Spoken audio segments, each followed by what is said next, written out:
10 rusty tools hiding in your garage right now that could be worth thousands. Never sell these without checking first.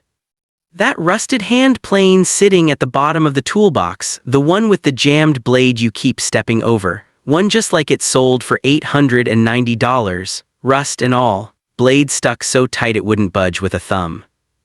Today we're going through 10 rusty tools hiding in garages and basements right now that are worth a lot more than anybody's ever told you. Stick around to number 3 because that's the one that fooled even a seasoned collector, almost ended up in a scrap bin.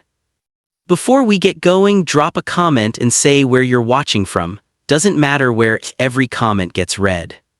Let's be honest up front. Most rusty tools are just rusty tools. Dig through a 5-gallon bucket of old iron and most of the time you'll walk away with nothing but sore hands. Out of a full bucket, maybe one thing in 50 is worth a second look and one in 300 is worth real money. Those are the honest odds. Anyone telling you different is selling something. But these 10 are the exceptions where the gap between $2 and $2,000 comes down to a stamp the size of a thumbnail, which is exactly why they end up in the scrap pile. Here's why the old ones beat the new ones, and it isn't nostalgia. Before the Second World War, tools were forged from thicker, denser steel, because a tool was meant to last a lifetime and get passed down. Then the scrap drives of the 1940s cleaned out barns and sheds across the country. Anything with iron in it went toward the war effort. Whole generations of hand tools simply vanished. What survived did so by accident, not design.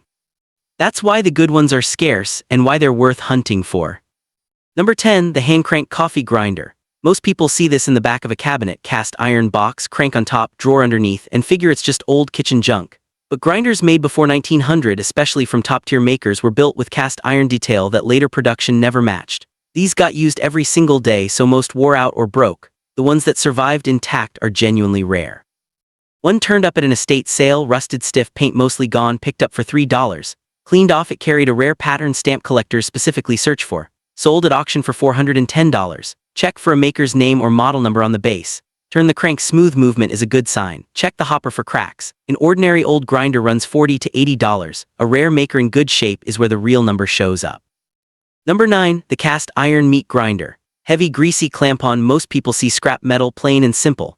But old cast iron grinders from top makers have become genuinely collectible, not just for age but for casting techniques manufacturers don't use anymore. One was found jammed solid with rust in a barn corner, the owner ready to scrap it. Cleaned up, it carried a sought-after maker's mark. Sold for $325.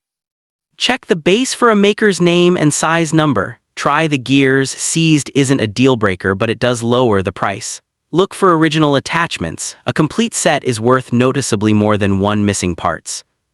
Number 8, the wooden-handled draw knife. This long, two-handled blade usually hangs forgotten in a shed, and most people assume it's a worn-out tool with no use left. But hand-forged draw knives have a steel-quality, mass-produced versions simply don't have. And original wooden handles with no cracks can double the value. One turned up in a pile at auction, blade rusted but handles solid, picked up for $8. Turned out to be an early piece from a respected maker.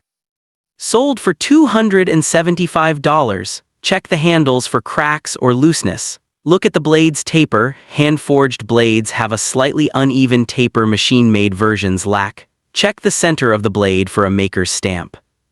Number 7, the antique fishing reel. Most people find one in a drawer, gears jammed, paint peeling, and think old toy, not worth a look. But pre-1950 reels from top-tier makers are genuinely in demand, because the engineering was surprisingly advanced for its time. One turned up in a box of old fishing gear at a yard sale, the whole box going for $5. Cleaned up, it was an early reel complete with serial number. Sold for $560. Check for a brand stamp on the frame. Turn the handle and gears, they should move smoothly. Original box or paperwork adds real value on top. Number 6, the cast iron skillet. Everybody knows what a skillet is, and that's the problem. People assume it's just an old pan worth $2 if that. But early skillets with the right casting pattern from top makers can bring serious money, because the casting process changed later and that original quality was never quite matched again.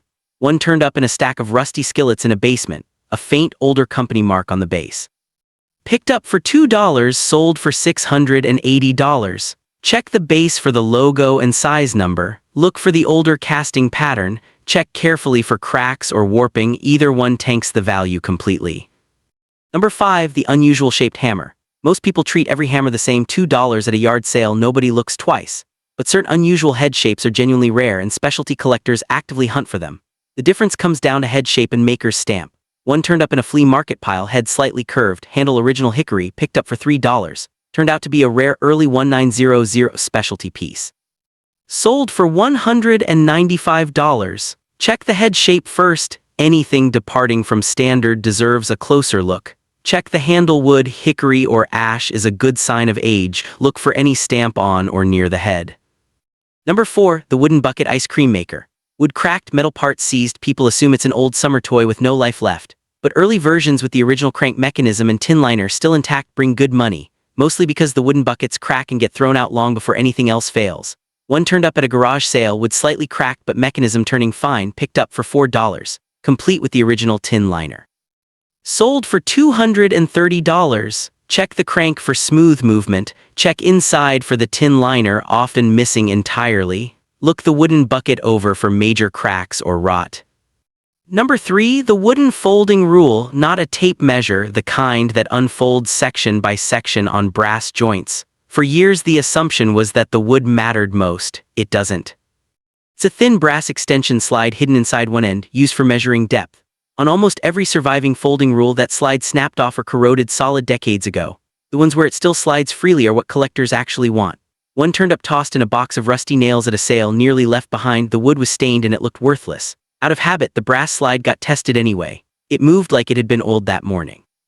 A boxwood brass-bound piece from a top maker, sold for $290. Check that slide first. It's the single most important thing. Look at the brass joints for wear and the wood for cracks. An ordinary folding rule runs $10 to $30, so don't expect everyone to be a jackpot, but when that slide works, pay attention. Number 2. The wooden-handled wood plane.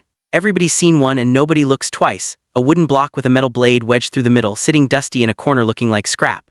Most people assume the wood is what matters, but it's actually the blade and the maker stamped into the body. Early planes from respected makers can be worth hundreds when the blade is unworn and the sole is flat. Check the blade angle and how much steel is left. Check the sole for flatness. A warped sole tanks the price no matter how good the rest looks. Check the adjustment knob and body for a maker's mark. Number 1. The claw hammer, sitting in nearly every garage in the country. It isn't about the head, it's about the handle. Wood. Old hammers used hickory almost without exception, and hickory that's been seasoning 80 or 90 years has a grain and density new hickory simply doesn't have. Combine that with a clean maker's stamp forged into the steel, and a $2 yard sale tool turns into something else entirely. One turned up in a nail keg at a farm sale, a hickory-handled piece bringing $80 all by itself, but underneath it, a rare solid steel hammer forged in one piece went to a collector for $730. Most old hammers run $20 to $60, that one was the exceptional end. Check the head for a stamp. Check the handle for tight, straight grain with no cracks. Check the claw. Smooth wear from decades of use reads as honest history, as long as there's no chip or break. Here's the other half of the truth. Condition decides everything. Surface rust is fine, even helpful, it doesn't hurt value. But rust that's seized a mechanism solid takes a tool out of the running. A cracked casting is scrap, full stop, and never overclean. Taking a wire wheel to an old tool can turn something valuable into something worthless in 90 seconds. That dark patina is proof of age, and once it's buffed off, it never comes back. Wipe the dirt, read the stamp, leave the rest alone. Nobody tells people this because there's a quiet business built on not knowing: the buyer who offers to clean out a garage for free, the flipper who shows up early with cash and a smile. They're not counting on luck. They're counting on nobody ever teaching anyone to turn the tool over and look. That's not a scam, it's just information, and information only stays valuable while it's uneven. So before anything goes to the scrap pile, spend 20 minutes with a rag and a flashlight, flip over every handle, read every stamp, test every mechanism, then come back and share what turned up.